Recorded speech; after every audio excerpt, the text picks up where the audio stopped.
Keith Myers here again. Before I get started with the next lesson, I wanted to mention some more modern resources. In previous video, I talked about the classical or canonical sources for the Bayonet cane system. Here are a couple of modern sources, and if you're like me, I like to see it from as many different people in as many different ways as possible, see what other people are doing. This one is a video that's been around for a long time by Craig from Australia. He teaches Savate and Lacane in Australia. It's called the walking stick method of self-defense. Look, you can see it. It's 3 volumes, but it's all on one disc. It's about 1.5 hours long. Goes over the basics. A lot of it will look familiar if you're following my videos. It's very good. The other one is newer. It's by Alex Kirmeyer and Christoph Reinberger. It's from Agilitas TV, which is a German company, but it's subtitled in English, so it's easy to follow. Here's a picture. And this one is about almost 3 hours long. There's a lot of material on here. Okay? So again, 2 very good, more modern resources to look at. And of course, they're basing their method on what they've also researched from the Bayonet cane system in working, and of course, Craig worked with classical Lacane as well. All right. This lesson. This lesson is just covering some of the additional strikes that's found in Constable Lang's book and in Barton Wright's Pearson articles.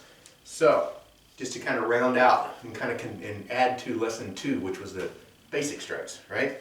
So, the first one is what Constable Lang calls the clearing action, okay?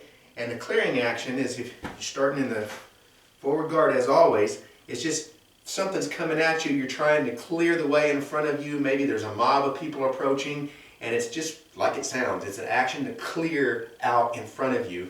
And he does it as a 4 count. You swing 1, 2, 3, 4. Back to your guard. Right? So it's easy. 1, 2, 3, 4. Just to clear the way. And of course I could swing as many times as I needed to, but it's that whole idea that I'm coming right back to guard. That swinging action here with the twirl, back to guard. Right? I'm clearing. 2, 3, 4. Clearing something out. People are close by. 1, 2, 3, 4. 1, 2, 3, 4. Now, corollary to that is I can double up on those swings. So if there's people all around me, I don't have a lot of room here. I got to be careful, or my wife will kill me if I break things. But obviously I can swing this way and I can double it up and keep swinging in a 360, which is also a clearing action to really keep people away from all around me. And then I come back to guard. Okay? That's simple. Clearing action. Another one that you see, Barton Wright kind of names it, do a bayonet. Constable Lang doesn't really name it, he just says do it. So I call it the bayonet thrust, and it's from that 2-handed guard position. And the bayonet thrust is simply, boom, hitting with the end of the cane or the head. But it's that thrust in from here, thrust, thrust. I can even slide it through if I need more further reach. So it's just a thrust like this, and I can do like a pull cue if I have to. Thrust, thrust. And in Barton Wright's Pearson article, he actually talks about using this to clear a crowd, right? So let's imagine that people are right on top of me. I don't have room to swing my cane. Now how am I going to clear them away? Man, I start hitting them forward, back, this way, this guy. I'm hitting them in the gut, hitting them in the nuts, hitting them in the chin. It's just this bayonet thrust forward and back to clear them out of the way. Boom, boom, boom, boom. And then as I got them stepping back, what's next? Bam, bam, bam, to make sure they stay away. So part of that clearing action. And when we get into some of our close range measures, we're going to use that bayonet thrust a lot because it's a close in action. Anytime I come in, I can hit the guy and then hit him again, which we'll kind of cover in the next lesson. Now, that's kind of the standard bayonet thrust. And if you ever train bayonet, that would be thrusting with the blade on the end of the rifle, right?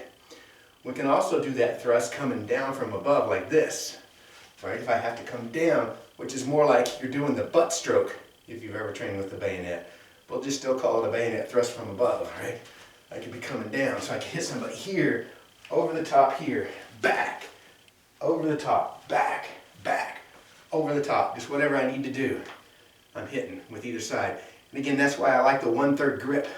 It's a lot more stable grip to be doing that than holding it way out here, right? That just doesn't feel right to me. That's why I like this grip. Bayonet thrust, clearing action, okay? The other thing you'll find in Constable Lang's book is he calls it the flick and the flip.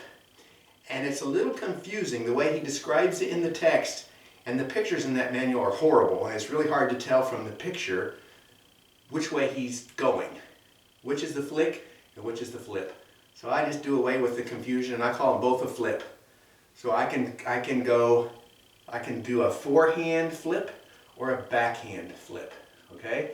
And the flip is simply that. I'm flipping the stick across, or you could think of it as I'm flicking my wrist the other way. I'm flipping it around. I'm flipping the stick. I'm flipping the stick around. So it's related to the head cut, which I'm kind of flipping it downward. But the forehand flip flips inward, so it looks like this. If I'm here, I come out with what would have been a standard forehand cut, like that. But at the last minute, I flip it over. So I'm still hitting with the tip. Or I could be coming around with a standard backhand cut, like this. And at the last minute, I flip it over. Okay? So this comes, remember how we talked about on one of the previous lessons that I'm doing the downward figure 8. Remember I told you to turn your wrist like this when you're doing the downward figure 8. And out of that comes the head cut this way, or the head cut this way, right? A backhand head cut or a forehand head cut. That's on the diagonal, right? Well, this is on the horizontal, and it's the same idea. So now, we also did that circling overhead. We did this direction, and we did this direction, and you're already doing the flips, right? Because as I stroke through, my wrist has to turn to come back around, and right there is the flip. Same way as I'm striking through, my wrist turns to come around, and right there is the flip, because I'm flipping my wrist over. Only difference is, instead of doing it on the side to come around my head, I do it right in front. So instead of, when I'm doing this forehand strike, instead of doing the flip out here to finish the circle, I do the flip right here. And then it would come around, right? So the flip is here. Same way with the backhand flip, instead of waiting until it's at the end of the arc to bring it around my head, I do the flip here, okay? The purpose of this is if I'm doing my standard forehand cut and the guy's going to block, especially if he's doing like the typical classical Lacane block or saber block where his hand is down rather than one of our blocks, he's blocking this way. He's expecting as I hit he's got it in his right hand, right? So he's gonna block this way. Boom. So he's got outward pressure. So if we make contact, right, he's expecting nice firm contact like that to stop my blow. So what I'm doing as I come around is right when he expects that firm contact, I'm flipping past it and I'm hitting him. I'm going past his guard and I'm hitting him behind it. Okay? So he throws the guard up thinking it's going to stop me, and it keeps right on going past his guard. It's the same way if I'm throwing the backhand shot. Right? He's throwing it up thinking he's going to stop that backhand blow, and it goes right around and hits him. And so instead of hitting his guard, I do it before I contact. It should be here, right? I don't make contact with his guard. I'm flipping past it. Pow! Okay? That's the flip. And now, that's one application, right? To go behind the guy's guard and hit him. To go behind the guy's guard and hit him. Another application that Constable Lang talks about is, again, when you're in that situation where people are crowding in on you. You're using your clearing action, you're using your bayonet thrust. You can also use this flip in closer because, again, it's a wrist action. I don't have to develop it as a big strike. So it wouldn't hit hard at this range, but I could be flipping back and forth, knocking people away or hitting somebody's hand or hitting them in the head, from in close, because it's a flip with my wrist. It's a wrist action that's doing it here. So that flip works at close range too. Boom, boom, boom, boom, boom. I could even flip down like that. Okay? That's one application. Another application. I'm doing my strike, and he's putting it out there, and he's bracing to guard. But maybe I'm not quite close enough that I could reach behind him and hit him. So what I do, because remember, when he throws his guard up, he's bracing for a strike, right? He's got his force going outward. So what I do is I flip this around to the back of his guard, right?